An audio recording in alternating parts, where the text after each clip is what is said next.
Salam sejahtera bagi kita semua, Shalom. Selamat pagi, kami dari Pionir Sario Media Ministry kembali menyapa saudara-saudara semua dalam program Renungan Pagi. Sebelum lanjut, mari kita berdoa.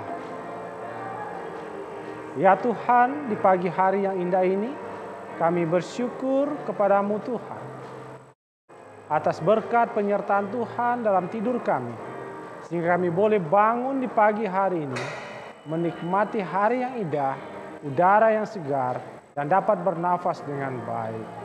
Di pagi hari ini, kami akan memulaikan ibadah renungan pagi.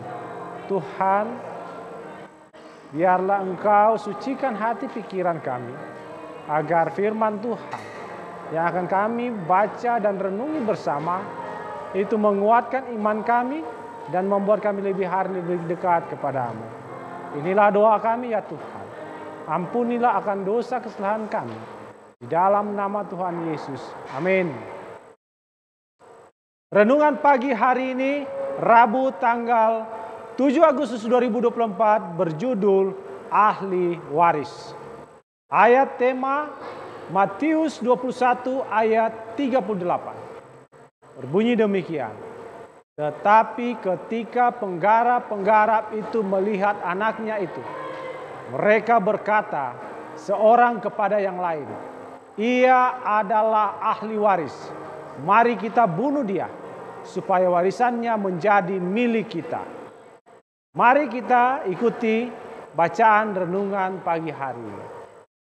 Dalam perumpamaan tentang kebun anggur, Yesus membawa ke hadapan orang-orang Yahudi keadaan mereka yang sebenarnya. Kepala keluarga melambangkan Tuhan dan kebun anggurnya adalah bangsa Yahudi yang dipagari oleh hukum ilahi yang dimaksudkan dipelihara sebagai umat yang terpisah dan berbeda dari semua bangsa lain di bumi. Menara yang dibangun di kebun anggur melambangkan bait suci mereka. Tuan kebun anggur itu menuntut dari para penggarapnya suatu bagian yang layak dari buah yang dihasilkan. Demikian pula lah Tuhan menuntut dari orang-orang Yahudi kehidupan yang sesuai dengan hak istimewa kudus yang telah Dia berikan kepada mereka. Tetapi sebagaimana hamba-hamba yang meminta hasil buah atas nama tuannya dibunuh oleh para penggarap yang tidak setia itu, demikian pula lah orang-orang Yahudi membunuh para nabi yang datang kepada mereka dengan pesan-pesan dari Tuhan. Bukan hanya hamba-hamba tersebut yang ditolak. Bahkan ketika Dia mengutus anak tunggalnya kepada mereka yang ditetapkan sebagai ahli waris kebun anggur, orang-orang Yahudi yang angkuh, hamba-hamba yang tidak setia, berpikir untuk memelihara kebun anggur itu bagi diri mereka sendiri dan untuk mengamankan kehormatan dan keuntungan yang diperoleh darinya, bernalar di antara mereka sendiri, mengatakan, ia adalah ahli waris, mari kita bunuh dia. Dengan demikian, Yesus mengungkapkan dalam perumpamaannya maksud gelap orang Yahudi melawan dirinya sendiri. Setelah Yesus melihat mereka menjatuhkan hukuman atas diri mereka sendiri dalam hukuman terhadap mereka sebagai para petani yang jahat, Dia memandang mereka dengan kasihan berseru, belum pernahkah kamu baca dalam kitab suci, batu yang dibuang oleh tukang-tukang bangunan telah menjadi batu penjuru. Hal itu terjadi dari pihak Tuhan, suatu perbuatan ajaib di mata kita.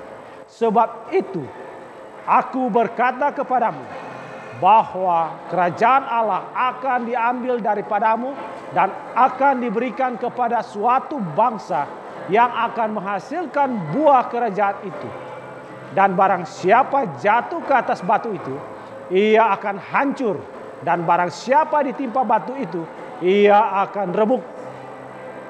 Orang-orang Yahudi sering mengulangi kata-kata nubuat ini saat mengajar orang-orang di rumah ibadat, menerapkannya pada Mesias yang akan datang.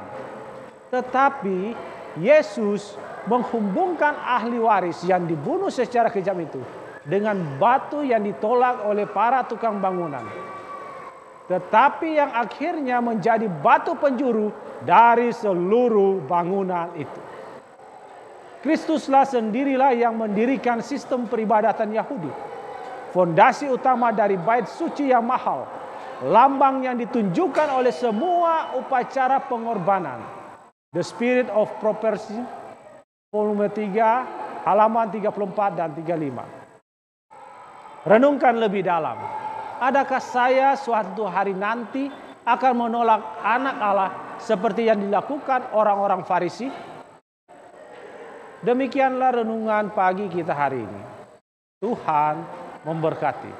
Mari kita berdoa. Ya Tuhan, kami bersyukur dengan firman-Mu yang kudus, yang telah mencerahkan iman kami, yang telah menguatkan iman kami. Biarlah itu membuat kami tetap percaya dan setia hanya kepadamu Tuhan. Di hari yang indah ini, kami mau bekerja. Tuhan, berikan kami kekuatan, kesehatan, hikmat dari sorga, sehingga kami dapat bekerja, dapat beraktivitas dengan baik sepanjang hari ini, sehingga kami boleh mengakhiri pekerjaan kami pula dengan baik. Sehingga firman Tuhan yang kami dengar di pagi hari ini, boleh kami aplikasikan dalam tugas kami sehari-hari sepanjang hari ini. Ya Tuhan, inilah doa kami. Ampunilah akan dosa kesalahan kami. Hanya di dalam nama Tuhan Yesus kami sudah berdoa. Amin.